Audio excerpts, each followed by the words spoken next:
दिखा देता हूँ आपको। ये नाग है, वो नागिन है, या वो नाग है ये नागिन है, इसका मुझे याद नहीं है। ये वो नाग और नागिन का जोड़ा है जो वर्ष में एक। यहाँ ये लिखा है कि महापराक्रमी पांडव यमुना के निकट पहुंचते हैं। आ रहे थे यमुना के किनारे चलते चलते, क्योंकि आगे जाकर वे दशार्ण से उत्तर और पांचाल से दक्षिण, यक्रलोम और शूरसेन देशों के बीच से होकर।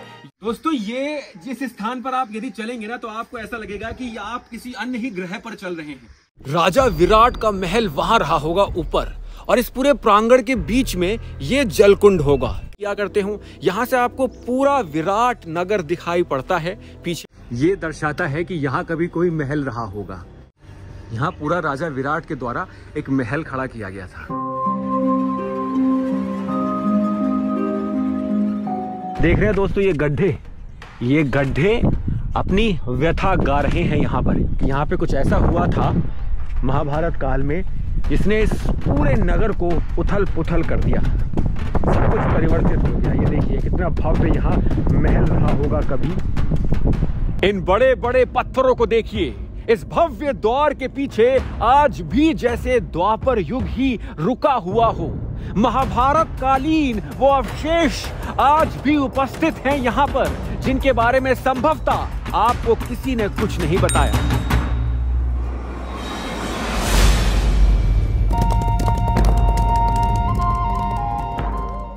6 अगस्त 1945, स्थान हिरोशिमा, जापान।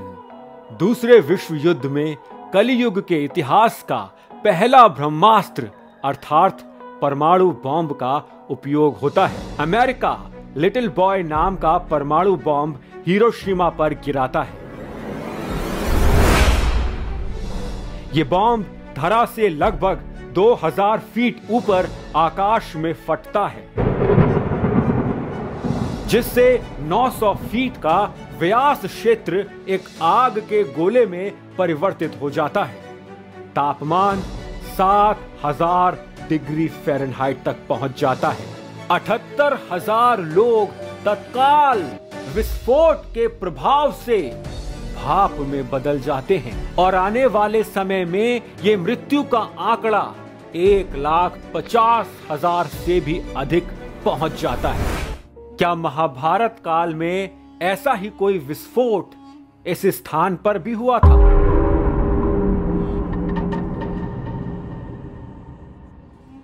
और आज भी इस स्थान की दशा ये व्यथा गाती है कि यहां महाभारत काल में कुछ ऐसा हुआ था जो ये पत्थर आपको बताना चाहते हैं।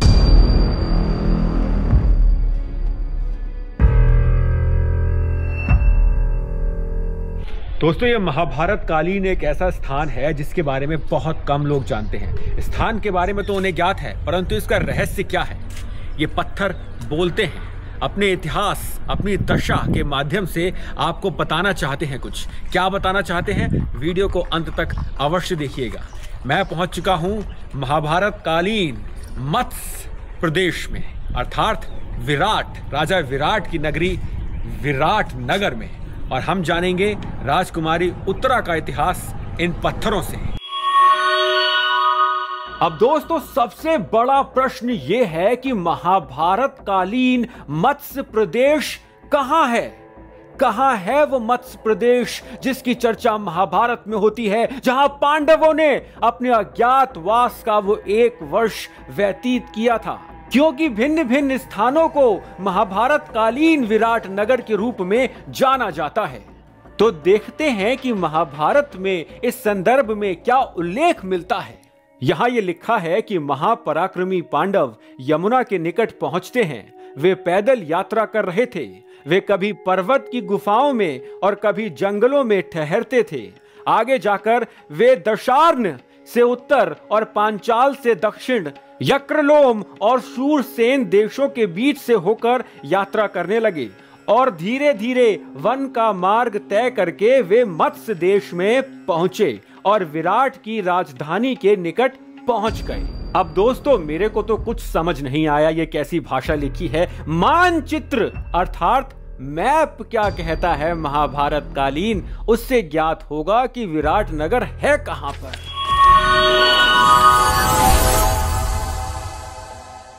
तो पांडवों ने अपने वनवास के 12 वर्ष पर्वत की गुफाओं और जंगलों में व्यतीत किए। इस उल्लेख से ये माना जा सकता है पांडव यमुना के निकट पहुंचकर किनारे किनारे चलने लगे। अब यमुना का जो उद्गम स्थान है वो है उत्तराखंड का यमुनोत्री हिमखंड, और यमुना आज कलसी के पास, जो आज देहरादून के पास स्थान है कलसी, उसके पास हिमाचल और उत्तराखंड की सीमाओं का विभाजन भी करती है। अर्थात आज का हिमाचल और आज का उत्तराखंड, जो महाभारत काल में त्रिगर्त देश के नाम से जाना जाता था, इन दोनों ही राज्यों को यमुना छूते हुए निकलती है। तो माना जा सकता है कि पांडवों ने अपना कुछ समय हिमाचल में और कुछ समय उत्तराखंड में व्यतीत किया था पिछले 12 वर्ष के वनवास में, और अब वो नीचे आ रहे थे यमुना के किनारे चलते चलते, क्योंकि आगे जाकर वे दशार्ण से उत्तर और पांचाल से दक्षिण, यक्रलोम और शूरसेन देशों के बीच से होकर यात्रा करने लगे, और फिर पांडव मत्स्य देश पहुंच जाते हैं, जो आज का राजस्थान, लगभग माना जा सकता है कि आज का राजस्थान है। अब दोस्तों, ये नहीं कहा जा सकता कि जो महाभारत की इस पुस्तक में लिखा है बस वही सत्य है और बाकी सब झूठ है, क्योंकि महाभारत के अन्य संस्करण भी उपलब्ध हैं, तो उनमें संभवतः कुछ और लिखा हुआ हो, मार्ग कुछ और दर्शाया गया हो। परंतु जो इस महाभारत में उल्लेख मिलता है वो आज के राजस्थान में जयपुर के समीप स्थित बैराट को ही महाभारत कालीन विराट नगर दर्शाता है। अब दोस्तों, यहां पर ध्यान करने योग्य एक बात और है कि मत्स्य देश का जो आकार था वो एक मछली अर्थात एक मीण के जैसा था।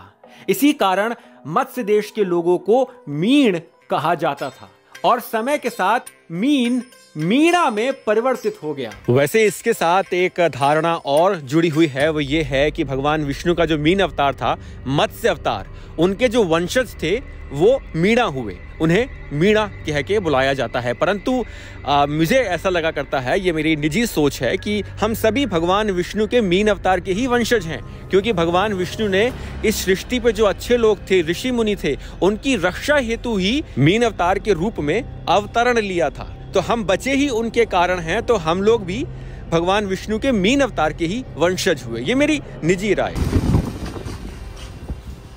ये है दोस्तों भगवान गणेश और नृसिंह जी का मंदिर। ये मंदिर भी महाभारत कालीन है, और अंदर घुसते ही आपको मत्स्य अवतार भगवान विष्णु के मत्स्य अवतार की एक झलक दिखेगी, जो प्राकृतिक रूप से इस पहाड़ में बनी हुई है।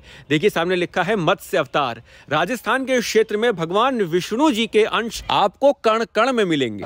शादी का कार्ड राजा विराट ने अपनी पुत्री उत्तरा का अभिमन्यु से, अर्जुन के पुत्र था, लेकिन कार्ड निमंत्रण इनको गणेश जी को दिया था। अच्छा, सबसे पहला कार्ड इन्हीं को दिया था। ये दोस्तों महाभारत कालीन गणेश जी की प्रतिमा अपने आप पत्थर से बनी है पूरी, और यही महल था उनका, विराट जी का महल तो पहाड़ियों में था, अब तो नष्ट हो चुका है, अब नहीं है। अब नहीं। भगवान गणेश की इस मोहित करने वाली प्रतिमा के दर्शन कर लीजिए और कमेंट सेक्शन में लिख दीजिए ओम श्री गणेशाय नमः। वीडियो में आगे बढ़ते हैं।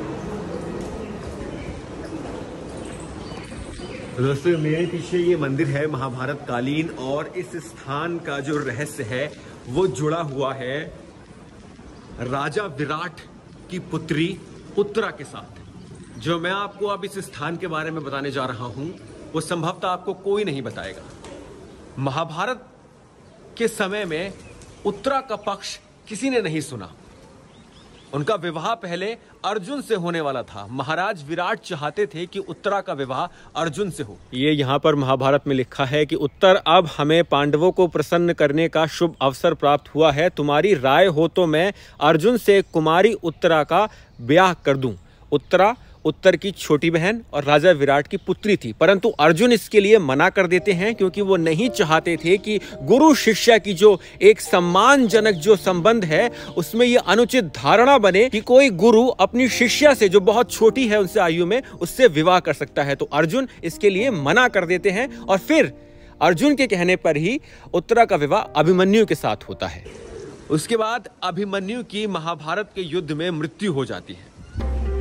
इन सब के बीच में उत्तरा का क्या हुआ जानेंगे, पहले ये स्थान देख लेते हैं। महाभारत कालीन ये क्षेत्र है और ये बड़े बड़े बोल्डर्स हैं, पत्थर जो बोलते हैं ना, पत्थर, बड़े बड़े पत्थर हैं, ये रखे हुए हैं। कुछ लोग ये मानते हैं कि यहाँ पर जो राजा विराट का महल था वो इन्हीं पत्थरों से बना था, इन्हीं पत्थरों से उसका निर्माण हुआ था। और महाभारत के युद्ध के बाद अब ये खंडहर हो रखा है। अरावली की पहाड़ियाँ हैं, अरावली की पहाड़ियाँ हैं पीछे, जहाँ पर ये मंदिर बना हुआ है। अब दोस्तों जो यहाँ पर निर्माण है वो नया है, तुलनात्मक रूप से कुछ 100 वर्ष प्राचीन होगा यदि होगा तो, परंतु सोच के देखिए कभी यहाँ पर हस्तिनापुर की सबसे छोटी रानी उत्तरा का महल था। दृश्य देखिए यहाँ से, कितना सुंदर दृश्य है यहाँ पर। वो गणेश जी का मंदिर है सामने और नीचे एक छोटा सा जलकुंड है, तालाब जिसे हम बोलते हैं।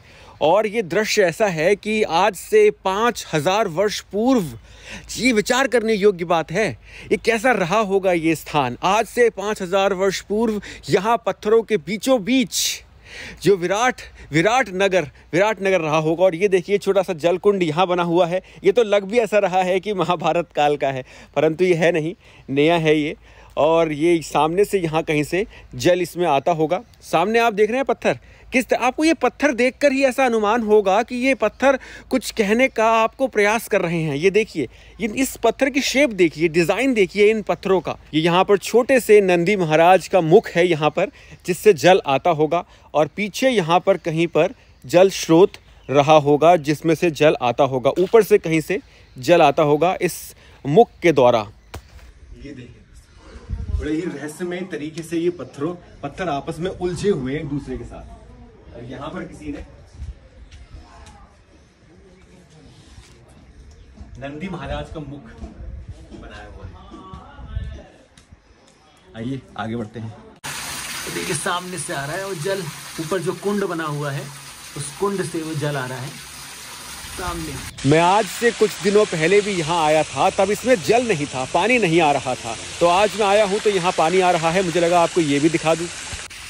यहाँ से ये जल जा रहा है नीचे, उस कुंड में जा रहा है।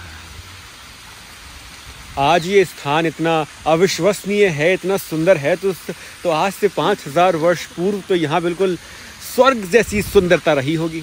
एक छोटा सा मंदिर यहाँ है। सामान्य रूप से बिना किसी स्थान का इतिहास जाने यदि आप इस स्थान पर आएंगे तो आपको लगेगा कि पत्थर ही तो हैं, प्राचीन है तो क्या हुआ, है तो पत्थर ही, परंतु नहीं, ये इतिहास है हमारा जो पत्थरों में छुपा है। इस स्थान पर आज से 5000 वर्ष पूर्व हमारे पूर्वज रहा करते थे। सोचिए, वो सामने जो स्थान है, जो मंदिर है, वहां पर सबसे ऊंचा महल रहा होगा राजा विराट का। आमतौर पर एक व्यक्ति की मृत्यु के बाद लगभग 100 वर्षों तक उसका इतिहास याद रखा जाया करता है। उसके बाद सब उसे भूल जाते हैं। कुछ रहता है तो वो घर रहता है जो उसने बड़े प्रेम से बनाया था। वो घर भी आने वाले कुछ 100 वर्षों में प्राकृतिक आपदाओं के कारण, जैविक क्षय के कारण और निर्माण क्षमता के कारण वो भी धराशायी हो जाता है। परंतु इस 5000 वर्ष पुराने स्थान का रहस्य, इतिहास हमें आज भी ज्ञात है। विचार कीजिए, एक बार जाइए अपने उस 5000 वर्ष पुराने इतिहास में, महाभारत काल में, जब यहाँ पे राजा विराट का भव्य महल रहा होगा, पत्थरों के बीचों बीच बना हुआ। एक दिवस ऐसा रहा होगा जब एक दासी भागती हुई महाराज के पास आई होगी और उनको बोलती है कि महाराज, आपके यहाँ एक पुत्र और एक पुत्री ने जन्म लिया है। तब राजा विराट ने क्या कहा होगा कि मेरा उत्तराधिकारी जन्मा है, इसका नाम आज से उत्तर रखते हैं, और जो राजकुमारी है उसका नाम उत्तरा। ऐसा कुछ यहाँ पे घटित हुआ होगा। बहुत बड़े बड़े पत्थर हैं दोस्तों, और पत्थर के नीचे ये गुफाएं सी बन गई हैं, क्योंकि ये पत्थर आपस में चिपके हुए हैं, बस चिपके हुए हैं आपस में ये पत्थर, और उस कारण नीचे इनके गुफाएं बन गई हैं। देखिए चमगादड़ भी हैं वहाँ पर, और ये पत्थर देखिए कैसे टिके हुए हैं। वो देखिए सामने इतना भारी भरकम पत्थर है, और ऐसा लग रहा है कि बस अपनी नोक से टिका हुआ है। देखिए बस 3 तरह से ऊपर से ये पत्थर है, और ये पत्थर किसी भी समय कोई भूकंप आ जाए बड़ा सा तो ये पत्थर नीचे गिर जाएंगे। इस तरह से हैं, कुछ तो टिके भी नहीं हुए हैं। झूलते हुए पत्थरों का पहाड़ है ये। इन चट्टानों पर ये जो गहरे गहरे गड्ढे बने हुए हैं ना, यही इस मंदिर, इस स्थान के इतिहास का सबसे बड़ा रहस्य है। जीवित रूप में आते हैं। नाग नागिन बने हैं यहाँ पर? यहाँ पे जो साल में एक बार जीवित रूप में दिखाई देते हैं। अच्छा, हाँ, ये मान्यता है यहाँ के लोकल। और वो जो मंदिर बना है वो उस टाइम का, जिस टाइम अशोक मौर्य था ना, हाँ। उस टाइम का उसी से ही। अच्छा, गोल गुम्बद है ये। गोल गुम्बद है। धन्यवाद भैया। वैसे तो दोस्तों मुझे पूर्ण विश्वास है कि आपको आज तक इस स्थान से जुड़े अश्वत्थामा और ब्रह्मास्त्र वाली बात भी किसी ने नहीं बताई होगी, परंतु एक धारणा और है। यह भी संभव है कि यहाँ जो महल रहा होगा वो ब्रह्मास्त्र के दुष्प्रभाव के कारण उसके जो पत्थर लगे हुए थे महल में, उनका तापमान इतना बढ़ गया होगा कि वो पत्थर पिघल गए होंगे, आग का गोला बन गया होगा ये पूरा स्थान। यहाँ से जब यहाँ के निवासी निकल गए होंगे उसके पश्चात, क्योंकि उनको तो भगवान श्री कृष्ण ने बचा लिया था।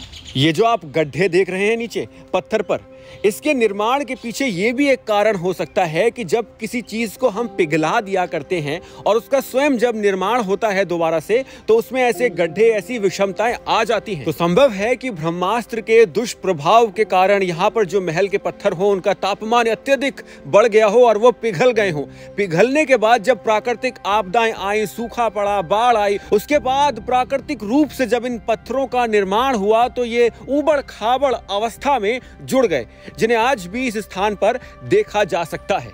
ये एक धारणा है, इसको प्रमाणित करना अभी संभव नहीं है। दोस्तों, ये मेरे पीछे आप पत्थर देख रहे हैं, इसका आकार देख रहे हैं। दोस्तों, ये जिस स्थान पर आप यदि चलेंगे ना, तो आपको ऐसा लगेगा कि आप किसी अन्य ही ग्रह पर चल रहे हैं। ये जो पत्थर हैं, ये आपको इस ग्रह के नहीं लगेंगे। और कितना बड़ा पत्थर है मेरे सामने, ये देखिए, पर्सपेक्टिव के लिए मैं दिखा रहा हूं आपको दूर से, कितना बड़ा पत्थर है। और नीचे वो नाग और नागिन का जोड़ा है, जो वर्ष में एक बार अपने असली स्वरूप में आता है। परंतु यहाँ पर चल के बड़ा आनंद आ रहा है मुझे। हालांकि गर्मी बहुत है, उमस बहुत है, इस वजह से काफी परेशानी हो रही है।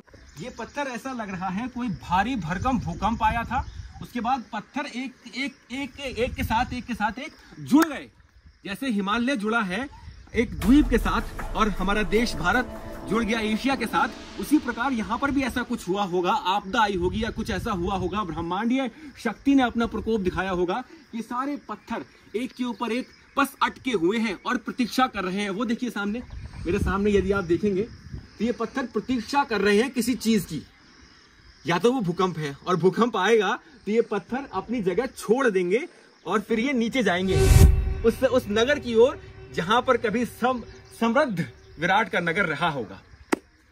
अत्यंत ही सुंदर दृश्य है यहाँ का। छोटा सा कुंड, ये प्राकृतिक कुंड नहीं है, ये तो बाद में बन गया होगा अपने आप।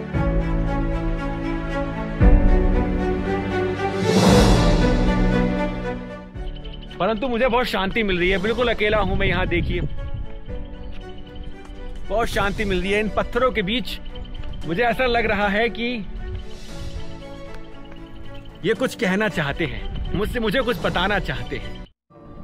चप्पल उतार दी है मैंने, यहाँ हल्का सा पैर फिसला आपका तो आप इस काले पानी में चले जाएंगे, और वो जो नाग और नागिन का जोड़ा है वो संभवतः आपको नुकसान पहुंचा देगा। परंतु आप फिसले ना ही तो अच्छा है, तो मैंने चप्पल उतार दी है अपनी। राजा विराट का महल वहां रहा होगा ऊपर, और इस पूरे प्रांगण के बीच में ये जलकुंड होगा। कितना सुंदर दृश्य है, इसकी तो बस एक कल्पना ही की जा सकती है कि द्वापर युग में ये स्थान कैसा होगा।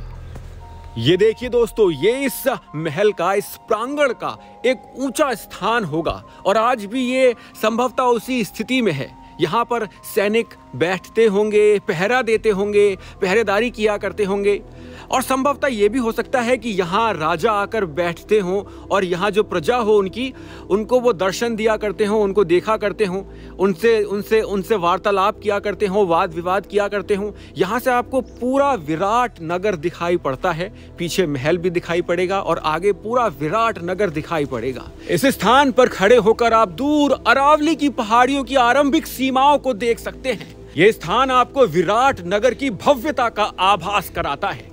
यहाँ से आप देख सकते हैं कितना बड़ा बाजार रहा होगा सामने, और कितने लोग यहाँ रहा करते होंगे उस काल में। अब दोस्तों, यहाँ दोबारा चप्पल उतारनी पड़ेगी मुझे, क्योंकि यहाँ चप्पल फिसलती है।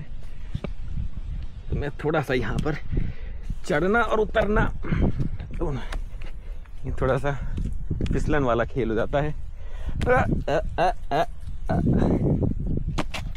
ये मंदिर है, यहाँ पर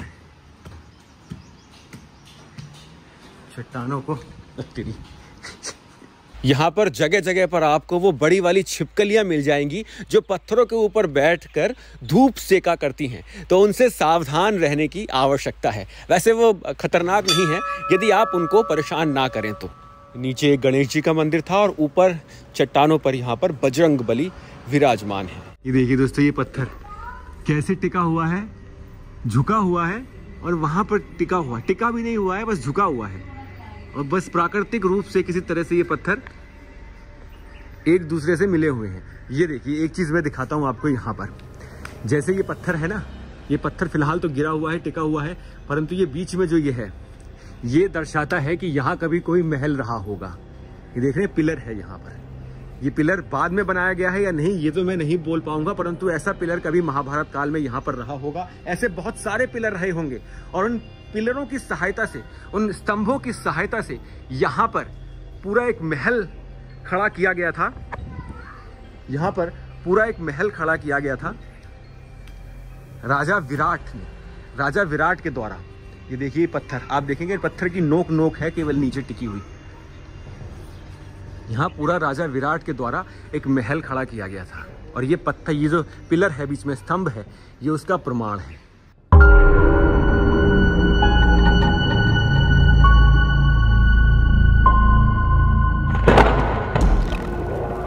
महाभारत के युद्ध के पश्चात हस्तिनापुर पर 36 वर्षों तक युधिष्ठिर ने शासन किया और फिर हस्तिनापुर के सम्राट बने परीक्षित।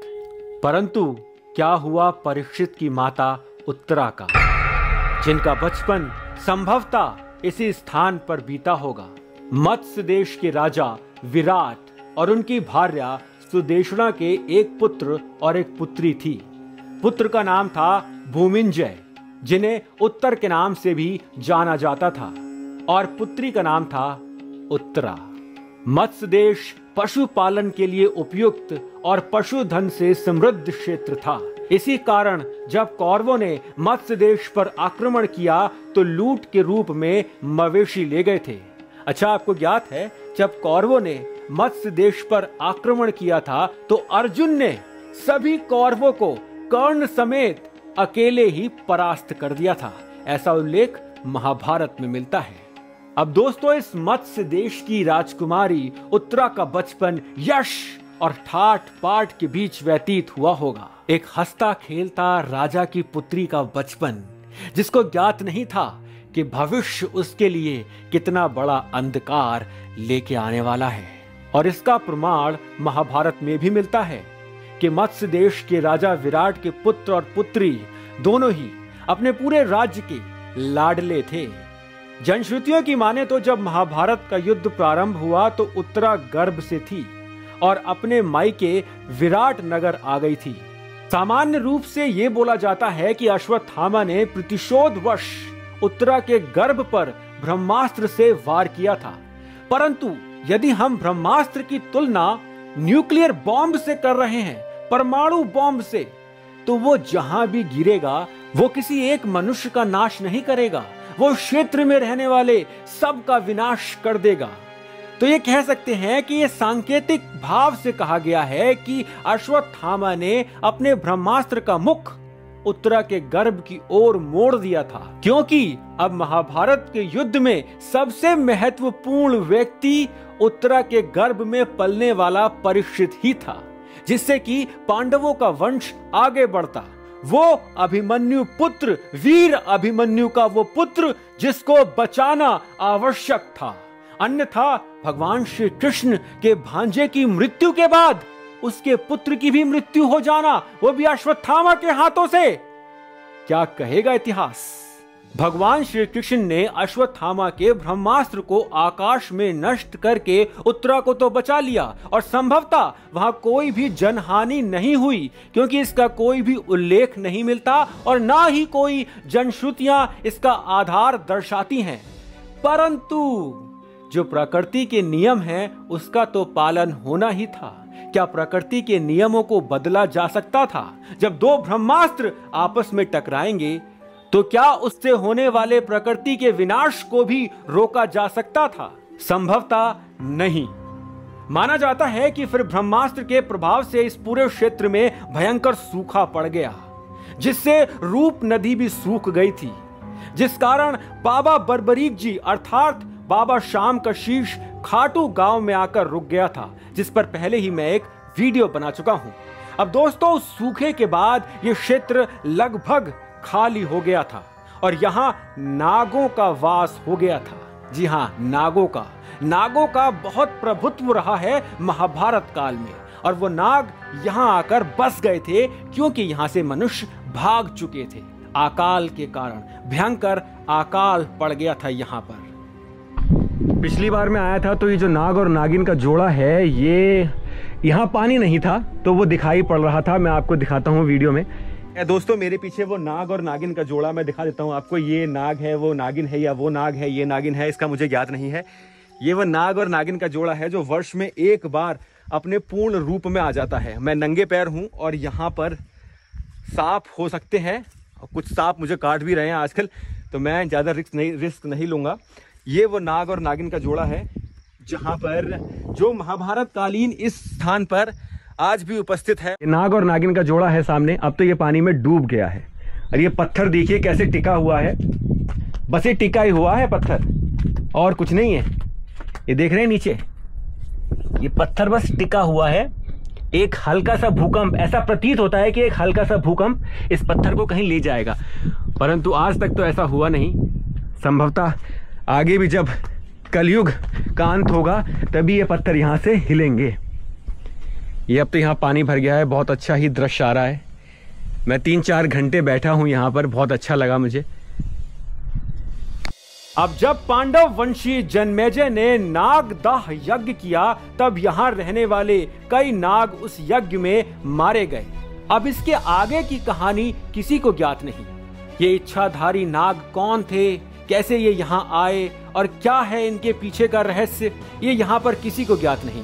परंतु आज से 5000 वर्ष पूर्व ये स्थान उस मासूम राजकुमारी उत्तरा का घर रहा होगा, जिसने अपने जीवन काल में दुखों के पहाड़ के साथ साथ ब्रह्मास्त्र के प्रकोप को भी झेला। अपने पति अभिमन्यु की अल्पायु में मृत्यु देखी, अपने अजन्मे बच्चे पर ब्रह्मास्त्र से होने वाले आक्रमण को झेला, अपने सगे और प्रिय भाई उत्तर की मृत्यु देखी और अपने घर को उजड़ते देखा।